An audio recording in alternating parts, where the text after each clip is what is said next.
शिवरायांवरील वादग्रस्त वक्तव्यावर बागेश्वर बाबाचा माफीनामा। माझं वक्तव्य वेगळ्या पद्धतीनं दाखवण्यात आलं, कुणाची मनं दुखावल्यास माफी मागतो, बागेश्वर बाबाकडून दिलगिरी व्यक्त।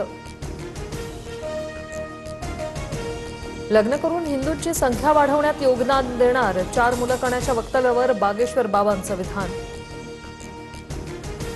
उपमुख्यमंत्री एकनाथ शिंदेंकडून मुंबई पुणे मिसिंग लिंकची पाहणी। 1 मे रोजी मिसिंग लिंक सर्वांसाठी खुला होणार, तर टोलच्या रकमेत कोणतीही वाढ होणार नाही, शिंदेंची माहिती।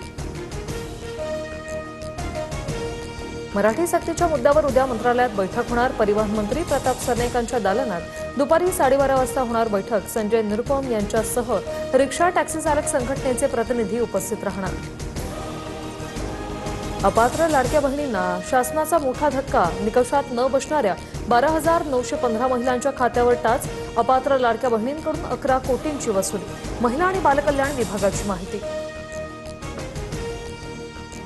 शेतकरी कर्जमाफीसाठी राज्य सरकारकडून हालचाली, 35 लाख शेतकऱ्यांचे 2 लाखांपर्यंतचं कर्ज माफ होणार, परदेशी समितीच्या अहवालानंतर राज्य सरकार पाऊल उचलण्याचे संकेत। विदर्भात उष्णतेची लाट, अकोल्यात तापमानाचा पारा 46.9 अंशावर, तर अमरावतीत 46.8 अंशावर तापमान। विदर्भातील सर्व जिल्ह्यात तापमान 44 अंशाच्या पार, आणखी 2 दिवस उष्णतेच्या लाटेचा अंदाज। परभणीमध्ये उष्माघातामुळे 37 वर्षीय व्यक्तीचा मृत्यू, नानखडा रोड भागातील घटना। नानलपेठ पोलीस ठाण्यात अकस्मात मृत्यूची नोंद। काल लातूरमध्ये उष्माघाताने 9 महिन्यांच्या चिमुकलीचा मृत्यू।